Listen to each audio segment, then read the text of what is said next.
ಬೆಳಗಾವಿ ಭೂಮಾಫಿಯಾಗೆ ಸಹಕರಿಸಿ ಉಪನೋಂದಣಾಧಿಕಾರಿಗಳು ಸುಳ್ಳು ಜಿಪಿ ಮಾಡಿಸಿ ರೈತನ ಆಸ್ತಿ ಕಬಳಿಕೆ ಆರೋಪ ಕೇಳಿಬಂದಿದೆ. ನ್ಯಾಯಕ್ಕಾಗಿ ಅಲೆದಾಡುತ್ತಿರುವ ರೈತ ಪರಶುರಾಮ್ ಪಾಟೀಲ್. ಬೆಳಗಾವಿ ಗ್ರಾಮೀಣ ಭಾಗದ ಸುಳ್ಳಗ ಗ್ರಾಮದ ರೈತ 2.19 ಗುಂಟೆ ಜಮೀನಿನ ಪೈಕಿ ಪರಶುರಾಮ್ ಯಶವಂತ್ ಪಾಟೀಲ್ ಎಂಬ ರೈತನ ಹೆಸರಿನಲ್ಲಿದ್ದ 1.9 ಗುಂಟೆ ಜಮೀನು ಸಚಿನ್ ಯುವರಾಜ್ ಪಾಟೀಲ್ ಎಂದು ಸುಳ್ಳು ಜಿಪಿ ತಯಾರಿಸಿ ನೋಂದಣಿ ಪ್ರಕ್ರಿಯೆಯಲ್ಲಿ ಭಾಗವಹಿಸಿದ್ದ ಬೆಳಗಾವಿ ಉಪನೋಂದಣಾಧಿಕಾರಿಗಳು ಆಸ್ತಿ ಕಳೆದುಕೊಂಡು ರೈತ ಕುಟುಂಬ ಕಂಗಾಲು. ಪ್ರಕರಣಕ್ಕೆ ಸಂಬಂಧಿಸಿದಂತೆ ಉಪನೋಂದಣಾಧಿಕಾರಿಗಳನ್ನ ವಿಚಾರಿಸಿದಾಗ ಬೆಳಕಿಗೆ ಬಂದ ಅಸಲಿ ಸತ್ಯ. ತಪ್ಪು ಒಪ್ಪಿಕೊಂಡ ನೋಂದಣಾಧಿಕಾರಿ ಕರಿ ಬಸನಗೌಡ.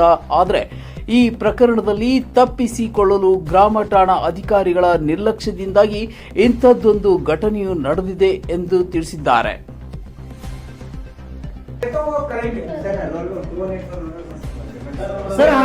ಸರ್ ಅಂತವು ರಿಜಿಸ್ಟರ್ ಆಫೀಸಲ್ಲಿ ಹೆಂಗ್ ಆಗ್ತಾ ಇದಾವ ಅಂತ ಸರ್ ಒಂದ್ ನಿಮಿಷ ಪದ ಬಳಕೆ ಚೆನ್ನಾಗಿರ್ಲಿ ಸರ್ ಒಂದ್ ನಿಮಿಷ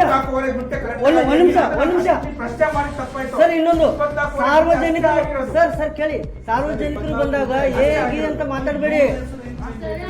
ಒಂದ್ ನಿಮಿಷ ಇರ್ರಿ ವಾಯ್ಸ್ ಯಾಕೆ ನೀನ್ ಮಾತಾಡಿದ್ರೆ ಅವ್ರ ಮೈಂಡ್ ಮಾತಾಡಿದ್ರೆ ನೋಡಿ ಎಲ್ಲ ಸಬ್ರೇಷನ್ ಆಫೀಸರ್ ಹೆಂಗಾಕತ್ತೆ ಅಂತ ಕರೆಕ್ಟ್ ಮಾಡಿದಾನೆ. ಪ್ರಶ್ನೆ ಕೇಳಬಾರ್ದಾ ಸರ್? ನೀವು ಪದ ಬಳಕೆ ಚೆನ್ನಾಗಿರ್ಲಿ ಸರ್. ಸಿಟ್ಟು ಬರ್ತದೆ. ಒಂದ್ ನಿಮಿಷ ಕೇಳಿ ಪದ ಬಳಕೆ ಚೆನ್ನಾಗಿರ್ಲಿ ನಿಮ್ದು ಅಂತ. ಆಗಿರೋದು ತಪ್ಪಿಲ್ಲ. ರಿಜಿಸ್ಟ್ರೇಷನ್ ಆಗಿರೋದು ತಪ್ಪಿಲ್ಲ. 24.5 ಗುಂಟೆ ಅಷ್ಟೇ ಆಗಿರೋದು. ರಿಮೈನಿಂಗ್ 24 ಗುಂಟೆ ಇದೆ. ಅದನ್ನ ಯಾರ ಹತ್ರ ಕೇಳಬೇಕು? ನಾನು ಪಾಣಿ ಮಾಡೋದು ನಾನಲ್ಲ.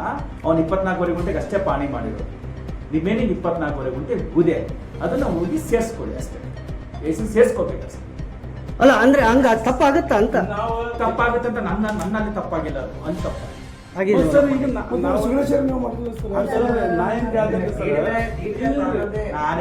ಮಾಡಿಲ್ಲ. ನಾನೇ ಮಾಡಿದ್ರು ಅಷ್ಟೇ. ಇನ್ನೊಬ್ಬ ಬಂದ್ ಮಾಡಿದ್ರು ಅಷ್ಟೇ. ನಂದಂದ್ರೆ ನಾನ್ ಮಾಡಿಲ್ಲ. ಆದ್ರೂ ಅದು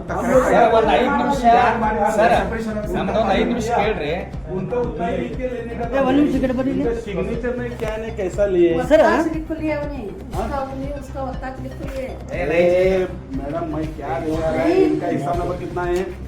इसमें हिसाब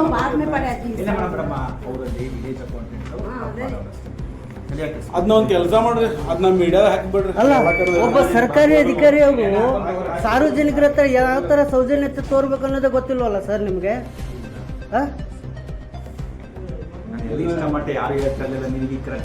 ಸರ್ ಈ ಅಂತ ಮಾತಾಡ್ಬೇಡಿ ಸರ್. ಸರ್ ಅಂತ ಮಾತಾಡಿ. ಯಾಕೆ ಸರ್ಕಾರಿ ಅಧಿಕಾರಿ ಅಲ್ವಾ ನೀವು? ಆಯ್ತಲ್ಲ, ಇನ್ನು 24 ಗುಂಟೆ ಇದೆ ನಿಮ್ಮ ಹತ್ರ. ಅದನ್ನ ಹೋಗಿ ಮಾಡಿಸ್ಕೊಳ್ಳಿ ಅಷ್ಟೇ. ಅದನ್ನ ಮಾಡ್ಲಿಲ್ಲ ಅಂತ ಹೇಳಿದ್ರೆ ನೆಕ್ಸ್ಟ್ ಎಸಿ ಕೋರ್ಟ್ ಹಾಕೊಳ್ಳಿ.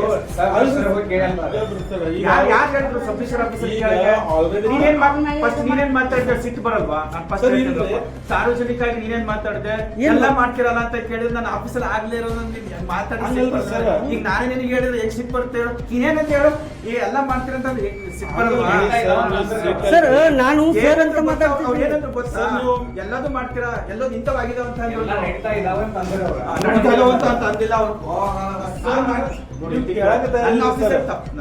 ನಾವೀಗ ಬಂದು ಕೇಳೋದು ನಿಮ್ಗೆ ತಪ್ಪೇನು ಹೇಳ್ರಿ? ತಪ್ಪೇನಿಲ್ಲ. ಕರೆಕ್ಟ್ ಆಗಿ ಕೇಳಿದ್ದೀರಾ, ನಾನು ಕರೆಕ್ಟ್ ಆಗಿ ಉತ್ತರ ಕೊಟ್ಟಿದ್ದೀನಿ. ತಪ್ಪಿಲ್ಲ. ಅದು ನನ್ನ ಆಫೀಸಿಂದ ತಪ್ಪಿಲ್ಲ. ವಿಲೇಜ್ ಅಕೌಂಟೆಂಟ್ ಅಲ್ಲಿ ಅಲ್ಲಿನೂ ತಪ್ಪಿಲ್ಲ. ಅವನಿಗೆ ಅರ್ಥ ಆಗಿಲ್ಲ ಅನ್ಸುತ್ತೆ. ಇನ್ನು 25 ಗುಂಟೆ ಇದೆ. 15 ದಿನ ಅಲ್ರಿ, 2 ವರ್ಷದಿಂದ ಮಾಡಿದಾರೆ. ಈಗ ಅವ್ರು ಜಮೀನ್ ಅವ್ರಿಗೆ ಗೊತ್ತಿಲ್ರಿ, ಹೆಸರು ಚೇಂಜ್ ಆಗಿದ್ರಿ. ಈಗ ಬಂದಾರ್ರಿ ಅವ್ರು. ಇದೆ ಇಲ್ರಿ ಸರ್, ಚೇಂಜ್ ಆಗಿದೆ ರೀ ಸರ್. ನೋಡ್ರಿ ಉದಾಹರಣೆ ನೋಡಿ. 1 ಎಕರೆ ಎಷ್ಟಿದೆ ಅದು ಕೊಟ್ರಿ. ತೋರಿದ್ ಒಂದು ಹಳೆ ಉದಾಹರಣೆ ರೀ ಸರ್. ಎಷ್ಟಿದೆ ನೋಡ್ರಿ ಇಲ್ಲಿ. ಇದು ಹಳೆ ಉದಾಹರಣೆ. ಎಷ್ಟಿದೆ ನೋಡ್ರಿ. ಇದು 1 ಎಕರೆ 9 ಗುಂಟೆ ಇದೆ. ಇದು ವಿಶ್ವ ನೋಡ್ರಿ ಹಳೆ ಉದಾಹರಣೆ ಸರ್. ಆಯ್ತು, ಇದು ಮೊದಲೇ ಉತ್ತಾರ. ಈಗ ಎಷ್ಟು ಗುಂಟೆ ಇದೆ ನೋಡಿ. ಇವ್ರದ್ದು ಹೆಸರು ಇರ್ತದ ಅವ್ರದ್ದು ಹೇಳಿ ಅರ್ಥ ಮಾಡ್ತಾರ್ರಿ. 24 ಗುಂಟೆ ಅವ್ನು ತಗೊಂಡಲ್ಲ, ಅವ್ನ ಹೆಸರು ಕುಂದಿರ್ತಾರೆ. ಇನ್ನು 24 ಗುಂಟೆ ಬ್ಯಾಲೆನ್ಸ್ ಇದೆ, ನೀವು ಹೆಸರು ಕುಂದಿರ್ಸ್ಬೇಕು ಸರ್. ಆಲ್ರೆಡಿ ಇವ್ರ ಹೆಸರು ತೆಗೆದ್ರೆ ಹೆಂಗ್ರಿ? ಅದನ್ನ ಕೇಳ್ತವ್ರ ನಾವು. ಅದು ಯಾರು ತೆಗೆದು ಅಂತ ಸಬ್ ರಿಜಿಸ್ಟರ್ ಕಡೆಯಿಂದ ಹೋದಾಗ ಏನಂದ್ರೆ ಅವ್ರು ಸಬ್ ರಿಜಿಸ್ಟರ್ ಕಡೆಯಿಂದ ನಮಗೆ ಬಂದಿತ್ತು.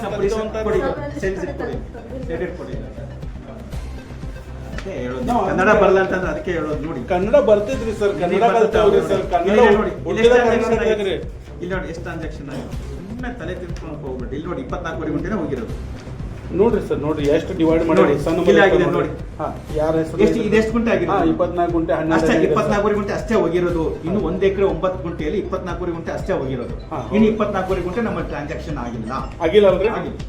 ಆಯ್ತು, ಇಷ್ಟು ಹೇಳಿದ್ರೆ ಸರ್ ನೀವು ಅರ್ಥ ಆಗಲ್ಲ ನಿಮ್ಗೆ ಅಷ್ಟೇ. ಲಂಚ ಚೇಂಜ್ ಮಾಡಿದ್ರಿ ಮೇಡಮ್ ನಾವು. ಮ್ಯಾಟರ್ ಇದ್ದಾರೆ, ಎಲ್ಲರೂ ಓಡಾಡ್ತಾರೆ ಹೇಳಿದ ಅರ್ಥ ಮಾಡ್ಕೊಂಡ್ರೆ ಈ ಡಾಕ್ಯುಮೆಂಟ್ಸ್ ಅಲ್ಲೂ 24 ಹ್ಞೂ ಸರ್, ನೀವು ಹೇಳಿದ್ದು ನಾವು ಕೇಳ್ಕೊಳ್ಳಿ. ಸಾರ್ವಜನಿಕ ಬಂದಾಗ ಇತಿಮಿತಿಯಲ್ಲಿ ಮಾತಾಡಿ ಅಂತ ಹೇಳ್ತಾ ಇರೋದು. ಅಲ್ರಿ, ನಾವೀಗ ಉತ್ತಾರ ಚೇಂಜ್ ಆದ್ರೆ ಎಸ್ ಆಫೀಸ್ ಹೋದ್ರಿ, ನಮ್ದು ಜಮೀನು ಹೋದಾದ್ಮೇಲೆ ಅಲ್ಲಿ ಕೋರ್ಟ್ ಓಡಾಡೋಣ್ರಿ. ತಪ್ಪ ಇಲ್ಲಿಂದ ಆಗೋದು ಎಲ್ಲಿಂದ ಆಗೋದು ಗೌರ್ಮೆಂಟ್ ಆಫೀಸರ್ ನಾವು ಕೋರ್ಟ್ ಕಚೇರಿ ಓಡಾಡೋಣ್ರಿ. ನೋಡು, ಈ ಕಡೆ ನಿಮ್ಮ ಮಕ್ಕಳಿಗೆ ಬೆಳಗಾಂ ಜನ ಸರಿ ಇಲ್ಲ ಸರ್. ನಾವು ಹುಟ್ಟಿ ಬೆಳೆದ ಬೆಳಗಾಂದಾಗ, ನಾವು ಬೆಳಗಾಂದಾಗ ಹುಟ್ಟಿ ಬೆಳೆದ ಸರ್. ಹಂಗ ನಾವು ಕನ್ನಡ ಕಲೀರಿ. ಇಲ್ಲ ಅಂದ್ರೆ ಬ್ರೋಕರ್ಗಳು ಬಹಳ ಅದಾರೆ. ಏನ್ ಮಾಡ್ತಾರೆ ಗೊತ್ತಾ? ಇಲ್ಲಿ ನೋಡಿ, ಒಂದ್ ಮೊನ್ನೆ ಏನಾಗಿದೆ ಗೊತ್ತಾ? ಬಿಲ್ಲೇ ಈಗ ಕರ್ನಾಟಕ ಮಹಾರಾಷ್ಟ್ರ ಬೌಂಡ್ರಿ ಮ್ಯಾಗ ಐತ್ರಿ. ಕನ್ನಡ ಬರ್ತೈತ್ರಿ, ಮರಾಠಿ ಬರ್ತೈತಿ, ಹಿಂದಿನೂ ಬರ್ತೈತಿ. ಕನ್ನಡ ಮರಾಠಿ ಮಾಡಿ ಎಲ್ಲ ಕೂಡಿ ಮೋಸ ಮಾಡೋದು ಜಾಸ್ತಿ. ಅಲ್ಲ, ಸರ್ಕಾರಿ ಅಧಿಕಾರಿಗಳು ಕೂಡಿ ಮೋಸ ಮಾಡಕತ್ರಿ. ಯಾರು ಸರ್ಕಾರಿ ಅಧಿಕಾರಿಗಳ ಜೊತೆಗೆ ಬ್ರೋಕರ್ಗಳು ಇದಾರಲ್ಲ, ಸರ್ ಈಗ ಕೇಳಿ, ನಿಮ್ಮ ಕಚೇರಿ ಆವರಣದಲ್ಲಿ ಎಷ್ಟು ಮಂದಿ ಬ್ರೋಕರ್ಗಳು ಇದ್ದಾರೆ ಸರ್ ನಿಮ್ಮ ಕಚೇರಿಯಲ್ಲಿ? ನಮ್ಮ ಸ್ಟಾಂಪ್ ಪೇಪರ್ ಬ್ರೋಕರ್ಗಳನ್ನ ಬಿಡಿಸ್ಕೊಳ್ಳಲ್ಲ. ನಾನೇ ಸುದ್ದಿ ಮಾಡಿದೀವಲ್ಲ ಸರ್, ಹೋದ ಸಲ ಸುದ್ದಿ ಮಾಡಿಲ್ವ ನಾವೇ? ಸ್ಟಾಂಪ್ ಪೇಪರ್ ಅವನೇನ ಮೋಸ ಮಾಡ್ರೆ ಅವನ ಅಲ್ಲ, ಬಂದ್ ಅಡ್ವೊಕೇಟ್ ದುಡ್ಡು ಕೊಟ್ಟು ಹೋಗ್ತಾರೆ. ಇದು ಭ್ರಷ್ಟಾಚಾರ ಅಲ್ವಾ? ಉಳಿದಿದ್ದು ಒಂದ್ ಕೆಲಸ ಕಿತ್ತಿ ದಿವಸದಲ್ಲೂ ಪಳಪಳಿ 6 ತಿಂಗಳಾಯ್ತು. ಫಸ್ಟ್ ಆಕಾರ ಬಂತ ಕಡೆಯಿದ್ರು. हिंदी में बात करो सर, हमको करता है हिंदी में बात करो. ಹೇಳಿ ಸರ್, ನನಗೆ ಹೇಳಿ. ಫಸ್ಟ್ ಆಕಾರ ಬಂತ ಕಡೆ, ಸರ್ವೆ ನಂಬರ್ ಆಕಾರ ಬಂತ ಕಡೆ. ಆ ಆಕಾರ ಬಂದ್ಮೇಲೆ ಎಷ್ಟಿದೆ ನೋಡ್ಕೊಳ್ಳಿ ಫಸ್ಟ್. ಅಂದ್ರೆ ಆ ಸರ್ವೆ ನಂಬರ್ದು ವಸ್ತು ಬರ್ತದೆ, ಅದನ್ನ ಫಸ್ಟ್ ಸರ್ವೆ ಡಿಪಾರ್ಟ್ಮೆಂಟ್ಗೆ ಹೋಗಿ, ಸರ್ವೆ ಡಿಪಾರ್ಟ್ಮೆಂಟ್ಗೆ ಹೋದಾಗ ಆ ಆಕಾರ ಬಂದಲ್ಲಿ ಎಷ್ಟು ಇದೆ ಅಂತ ಕರೆಕ್ಟಾಗಿ ಗೊತ್ತಾಗುತ್ತೆ. ಆಮೇಲೆ ಹೋಗಿ ವಿಲೇಜ್ ಅಪಾಯಿಂಟ್ಮೆಂಟ್ನ ಕೇಳಿ. ಆಕಾರ ಬಿಲ್ಲದ ಸರ್ವೆ ಡಿಪಾರ್ಟ್ಮೆಂಟ್ ಅಲ್ಲಿ ತಗೊಂಡ್ಬಂದು ನನ್ನ ಹತ್ರ ಕೊಡಿ. 6 ತಿಂಗಳ ಹಿಂದಿಂದ ರೀ ನಮ್ದು ವಿಲೇಜ್ ಅಕೌಂಟ್ ಅನ್ನತ್ತಿರ್ಲಿಲ್ಲ ಸರ್. ಅವ್ರ ಕಡೆ ಹೋಗ್ಯಾರಿ, ಮಾಡಿ 5,000 ರೂಪಾಯಿ ಲಂಚ ತಗೋಬೇಕು. ನಾವು ಲೋಕಾದಿಗೆ ಹಿಡಿದು ಕೊಟ್ಟಿವ್ರಿ. ಅವ್ರನ್ನ ಸಸ್ಪೆಂಡ್ ಮಾಡ್ಯಾರ ಸರ್. ಆಕಾರ ಬಂದ ಇದೆಯಲ್ಲ, ಫಸ್ಟ್ ಆಕಾರ ಬಂದು ತಗೊಂಡು ಸರ್ವೆ ಡಿಪಾರ್ಟ್ಮೆಂಟ್ಗೆ ಹೋಗಿ, ಸರ್ವೆ ಡಿಪಾರ್ಟ್ಮೆಂಟ್ ರೆಕಾರ್ಡ್ಸ್ ತಗೊಂಡ್ಬಂದು ನಾನು ನೋಡ್ತೀನಿ, ಹೇಳ್ತೀನಿ ಏನಾಗಿದೆ ಅಂತ, ಎಷ್ಟೇ ಇದೆ ಅಂತ ಹೇಳ್ತೀನಿ ಸರ್. ಇನ್ನೊಂದು ನಮ್ಮ ಕೆಲಸ ಆಗಲಿ ಬಿಡಲಿ, ನಾವು ಎಲ್ಲ ಡಿ ಸಿ ಕಡೆ ಮಾಡಿಸ್ಕೋತೀವಿ. ಆದರೆ ಸರ್ಕಾರಿ ಕಚೇರಿಗೆ ಬಂದಾಗ ಬೆಳಗಾವಿ ಜನ ಸರಿ ಇಲ್ಲ ಅಂತ ನೀವೇ ಸರಿ ಇಲ್ದಂಗೆ ಆಗುತ್ತೆ ಸರ್. ನೀವು ಕೆಲಸ ಮಾಡೋಕ್ಕಾಗಲ್ಲ. ನಾನು ಎಲ್ಲ ಕಡೆ ಕೆಲಸ ಮಾಡ್ಬೋದು, ಇರೋ ವಿಚಾರ ಹೇಳ್ಕೊಡ್ತೀನಿ ಕೇಳು. ಇಲ್ಲಿ ಹೆಂಗ್ ಮಾಡ್ತಿದ್ದಾರೆ ಗೊತ್ತಾ? ಬೆಳಗಾಂ ಜನ ಅಂದ್ರೆ ಎಲ್ಲ ಬೆಳಗಾಂ ಜನ ಅಲ್ಲ. ಕೆಲವೊಬ್ರು ಏನ್ ಮಾಡ್ತಾರೆ ಗೊತ್ತಾ? ನಿಜವಾಗ್ಲು ಹಳೇ ರೆಕಾರ್ಡ್ಸ್ ತಗೊಂಡು ಅದ್ರ ಮೇಲೆ ಖಾತೆ ಮಾಡ್ತಾರೆ. ಎಲ್ಲ ವಿಲೇಜ್ ಅಕೌಂಟೆಂಟ್ಸ್ ಎಲ್ಲರೂ ಸೇರ್ಕೊಂಡು ಸಿಟಿ ಸರ್ವೆ ಡಿಪಾರ್ಟ್ಮೆಂಟ್ ಅವ್ರು ಏನಾದ್ರು ಒಂದು ಖಾತೆ ಮಾಡ್ಬೇಕಂದ್ರೆ ಹಳೆ ಸರ್ಟಿಫಿಕೇಟ್ ಕಾಪಿ ನನ್ನ ಆಫೀಸಿಗೆ ಬರ್ತಾರೆ, ಕ್ರಾಸ್ ವೆರಿಫಿಕೇಶನ್ ಮಾಡ್ಕೊಳ್ತಾರೆ. ಮೊನ್ನೆ ಏನ್ ಮಾಡಿದ್ರೆ ಗೊತ್ತಾ? ಅವ್ನು ಇಲ್ಲೇ ಅಲ್ಲ, 60ನೇ ಇಸ್ವಿಯಲ್ಲಿ 84 ಅಲ್ಲಿ ಬಿಲ್ ಮಾಡಿದೀನಿ ಅಂತ ಹೇಳಿ ಸೃಷ್ಟಿ ಮಾಡ್ಕೊಂಡು ಖಾತೆ ಮಾಡ್ಕೊಂಡು ಎಷ್ಟು 6 ಎಕರೆ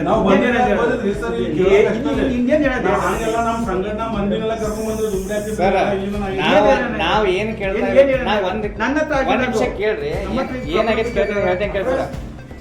1 ಎಕರೆ 9 ಗುಂಟೆ 1 ಎಕರೆ 9 ಗುಂಟೆ ಅಂತ ಹೇಳಿತ್ತು. ಪರಿಶ್ರಮ ಇವರು ಓನರಲ್ಲಿತ್ತು. ಆಮೇಲೆ ಬರ್ಮಾ ಅಂತ ಇದೆಯಲ್ಲ, ಇವ್ರು ತಮ್ಮರೇ, ಅವ್ರದ್ದು ಜಮೀನು ತಗೋತೀನಂತ 24 ಗುಂಟೆ ಇವ್ರದ್ದು ಹಾರಿಸ್ಬಿಟ್ಟಿದ್ದಾರೆ ಸರ್. ಅದಕ್ಕೆ ನಾವು ಕೇಳಕ್ ಬಂದಿದ್ದೀವಿ. ಎಲ್ಲ ತೋರಿಸ್ರಿ, ಉತ್ತರ ಎಲ್ಲ ತಗೊಂಡ್ಬಂದು ತೋರಿಸ್ರಿ. ನನ್ನ ಸೇಡ್ ಇದು 100% ನಿನಗೆ ಟೈಟಲ್ RTC ಟೈಟಲ್ ಕೊಡಲ್ಲ. ಬಟ್ ಸರ್ವೆ ಡಿಪಾರ್ಟ್ಮೆಂಟ್ ಅರ್ಜಿ ಕೊಟ್ಟು ಸಹಿ ಅದಕ್ಕೆ ನಾವೆಲ್ಲ ಸರಿ ಸರ್ವೆ ಡಿಪಾರ್ಟ್ಮೆಂಟ್ ಅಲ್ಲಿ ಹೋಗಿ ತಗೊಂಡ್ ಬನ್ನಿ ನನ್ನ ಹತ್ರ. ನಾವೆಲ್ಲ ಆಫೀಸ್ಗೆ ಹೋದವ್ರು ಇಲ್ಲೇ ಸರ್ವೆ ಸಿಗ್ನೇಚರ್ ಯಾರ್ದಮ್ಮದು? 3-4 ಚೇಂಜ್ ಸಹಿ ಅದನ್ನ ಹೇಳಿದ್ನಿ ಫಸ್ಟ್ ಬಂದಾಗ. ನಾನು ಹೇಳಿದೆ ಮಹೇಶ, ಅವಾಗ ಬಂದಾಗ ಕೇಳಿದ್ರಿ ಏನಂತಾರ, ಸಹಿ ಇರುವಲ್ಲ, ಸಹಿ ಇದೇನ್ ಮಾಡ್ತೀರಿ ಅಂತ ಕೇಳ್ತಾರ ಅವ್ರು. ಮತ್ತೆ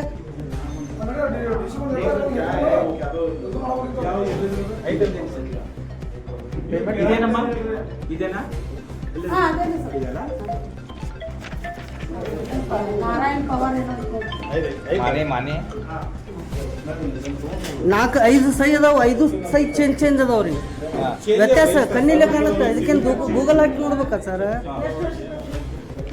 ಪ್ರತಿಯೊಂದು ಸೈ ಚೇಂಜ್ ಇದಾವೆ. ಎಲ್ಲಿದಾವ ಸರ್ ನೋಡ್ರಿ. ಅವ್ರದ್ದು ಸೈನ ಬೇರೆ ಇರ್ತಾವ.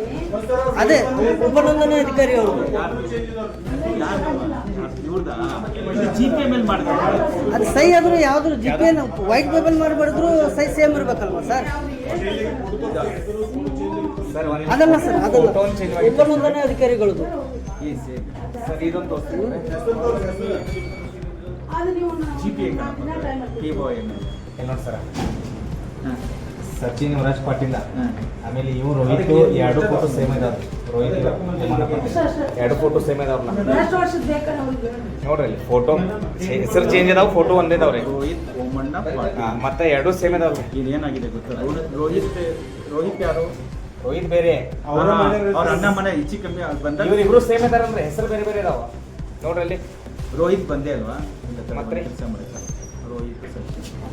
ರೋಹಿತ್ ಅದನ್ನಲ್ಲ ರೋಹಿತ್ ಆಯ್ನೆ ಅವರ ಡುಪ್ಲಿಕೇಟ್ ಮಾಡಿಸಿ ಕಡಿಮೆ ಮೂಲ ಎಲ್ಲಿದ ಪರಶುರಾಮ ಎಲ್ಲಿದಾನ? ಬಾಬಾ ಅಜ್ಜವರೆಗೂ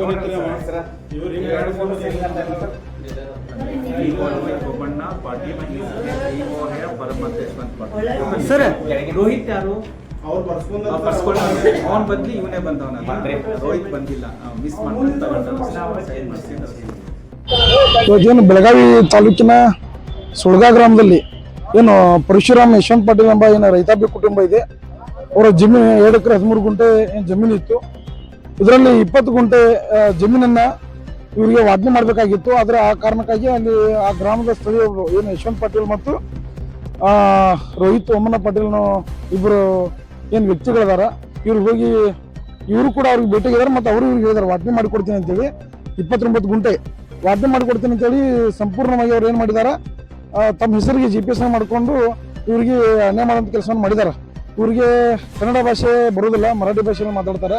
ಆ ಕಾರಣಕ್ಕಾಗಿ ಇವರು ಏನಿಲ್ಲ ಅಂದ್ರೆ 15 ದಿನಗಳಿಂದ ಎಲ್ಲ ಕಚೇರಿ ಓಡಾಡ್ತಾ ಇದಾರೆ. ಆದರೆ ಏನು ಮಾಡ್ಬೇಕು ಅನ್ನೋದು ಗೊತ್ತಾಗಲಿಲ್ಲ. ಯಾರೋ ನಮ್ಮ ಹೆಸರು ಹೇಳಿದ್ರಿಂದ ನಮಗೆ ಬಂದು ಭೇಟಿಯಾಗಿದ್ದಾರೆ. ಭೇಟಿಯಾಗಿದ್ರೆ ಇವ್ರು ಸಮಸ್ಯೆ ಕೇಳಿದ್ರಿಂದ ಇವರೆಲ್ಲ ಈ ರೀತಿ ಹೇಳಿದ್ರು, ಈ ರೀತಿ ಆಗಿದೆ ಅಂತೇಳಿ. ಆ ಕಾರಣಕ್ಕಾಗಿ ಅವ್ರ ಪರವಾಗಿ ನಾನು ಕನ್ನಡದಲ್ಲಿ ವಿಶ್ಲೇಷಣೆ ಮಾಡ್ತಾ ಇದ್ದೀವಿ, ಅವ್ರ ಪರವಾಗಿ ನಿಂತ್ಕೊಳ್ತಾ ಇದ್ದೀವಿ. ಏನಂದ್ರೆ ಇವ್ರು ಏನು 29 ಗುಂಟೆ ವಾದ್ಯ ಮಾಡ್ತೇನೆ ಅಂತೇಳಿ ಸಂಪೂರ್ಣವಾಗಿ ಇವರು ಪರಶುರಾಮ್ ಯಶವಂತ್ ಪಾಟೀಲ್ ಮತ್ತು ಭರಮಣ್ಣ ಇವರ ಸಹೋದರ ಇವ್ರ ಕಡೆಯಿಂದ ಏನು ಸಿಗ್ನೇಚರ್ನ ಮಾಡ್ಕೊಂಡು ದಾಖಲಾತಿ ಯಾವ ರೀತಿ ಮಾಡ್ಕೊಂಡಿಲ್ಲ ಇವ್ರ ಕಡೆಯಿಂದ ಮಾಡ್ಕೊಂಡು ಅಲ್ಲಿ ಏನು ಸಬ್ ರಿಜಿಸ್ಟ್ರಾರ್ ಆಫೀಸರ್ ಆಗಿರ್ಬೋದು ಮತ್ತು ಇವರಾಗಿರ್ಬೋದು, ಇವ್ರು ಯಾರು ಇವ್ರಿಗೆ ಅನ್ಯಾಯ ಎಸಗಿದಾರ, ಇವರೆಲ್ಲ ಸೇರಿ ಇದ್ರಾಗ ಇನ್ವಾಲ್ವ್ಮೆಂಟ್ ಆಗಿದ್ದಾರೆ. ಇವ್ರ ಮೇಲೆ ಶಿಸ್ತು ಕ್ರಮ ಜರುಗಿಸಬೇಕು ಮತ್ತು ಇವರು ಮರಳಿ ಇವ್ರ ಭೂಮಿ ಇವರು ಸಿಗಬೇಕು, ಇವ್ರ ಹೆಸರಿಂದನೇ ಜಮೀನು ಆಗ್ಬೇಕಂತೇಳಿ ಮೊನ್ನೆ ಜಿಲ್ಲಾಧಿಕಾರಿಗಳು ಕೂಡ ಮನವಿಯನ್ನು ಮಾಡ್ತಾ ಇದೀವಿ ಮತ್ತು ಸಂಬಂಧಪಟ್ಟ ಇಲಾಖೆ ಮನವಿ ಮಾಡ್ಕೊತಾ ಇದೀವಿ. ಮತ್ತು ಈ ಕುಟುಂಬ ಕಾರ್ತಿಕ್ ಪೊಲೀಸ್ ಸ್ಟೇಷನ್ ವ್ಯಾಪ್ತಿಯಲ್ಲಿ ಬರ್ತದೆ, ಅಲ್ಲಿ ಕೂಡ ಪ್ರಕರಣ ದಾಖಲು ಮಾಡ್ತಾ ಇದ್ದಾರೆ.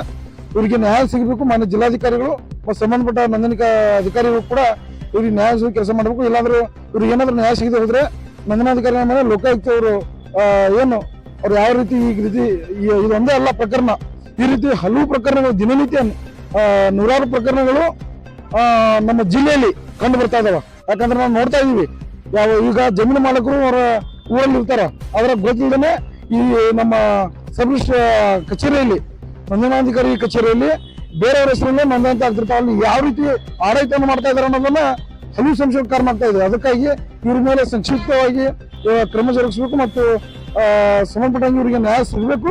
ಸಂಬಂಧಪಟ್ಟವ್ರು ಯಾರು ಅನ್ಯಾಯ ಮಾಡಿದಾರೆ ಅವ್ರ ಮೇಲೆ ಶಿಸ್ತು ಕ್ರಮ ಜರುಗಿಸುವಂತ ಕೆಲಸವನ್ನ ಮಾನ್ಯ ಅಧಿಕಾರಿಗಳು ಮಾಡ್ಬೇಕಂತ ತಮ್ಮಲ್ಲಿ ವಿನಂತಿಸ್ಕೊಳ್ತಾ ಇದ್ವಿ.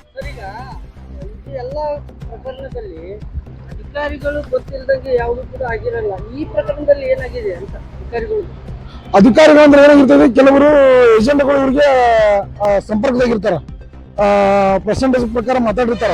ಅದಕ್ಕಾಗಿ ಬೇರೆ ಕಡೆ ಗೌರ್ಮೆಂಟ್ ಫೀಸ್ ಏನಿದೆ ಅದಕ್ಕಿಂತ 1 to 2 ಹೆಚ್ಚಾಗಿ ಅವ್ರಿಗೆ ಏನ್ ಮಾಡ್ತಾರ, ಇವರಿಂದ ಕೋಟಿ ಗಂಟ್ಲೆ ಲಾಭ ಸಿಗೋದಿರ್ತೈತಿ. ಅವಾಗ ಅವ್ರಿಗೆ ಲಕ್ಷಾಂತರ ರೂಪಾಯಿ ದುಡ್ಡು ಕೊಡ್ತೀನಿ ಅಂತೇಳಿ ಏನಾದ್ರು ಆಮಿಷ ಹೇಳಿರ್ತಾರ.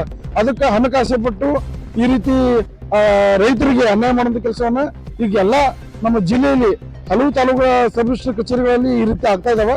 ಇದ್ರ ಮೇಲೆ ಶಿಸ್ತು ಕ್ರಮ ಮಾಡಿ ಬೆಳಗಾವಿ ಜಿಲ್ಲಾಧಿಕಾರಿಗಳು ವಿಶೇಷವಾದ ಕ್ರಮವನ್ನು ಜರುಗಿಸಬೇಕಂತ ನಾವು ತಿಳ್ಕೊತಾ ಇದೀವಿ. ಈಗ ಅವ್ರ ಹೆಸರು ಬರ್ತಾ ಇತ್ತು, ಆದ್ರೆ ಈಗ ಇವ್ರು ಯಾರು ಸಬ್ ರಿಜಿಸ್ಟರ್ ಮಾಡ್ಕೊಂಡಿದಾರಲ್ಲ ಇವ್ರಿಗೆ ವಾರ್ನೆ ಮಾಡ್ತಾರೆ ಅಂತೇಳಿ ಅವ್ರ ಹೆಸರು ಉತ್ತರದಲ್ಲಿ ಬರುವಂತ ರೀತಿಯನ್ನು ಮಾಡ್ಕೊಂಡಿದಾರಲ್ಲ. 1 ತಿಂಗಳಾಯ್ತು. ಈ ಒಂದು ವಾರದ ಮುಂಚೆನೆ ಆಗಿದೆ ಅನ್ನೋದು ಸುದ್ದಿ ಕೇಳಿದೀವಿ. ಆದ್ರೆ 1 ವಾರದಿಂದ ಪಾಪ ಎಲ್ಲಾ ಇಲಾಖೆಯು ಕೂಡ ಓಡಾಡ್ತಾ ಇದಾರೆ. ಅವರು ಮಹೇಶ್ ಹೇಳಿ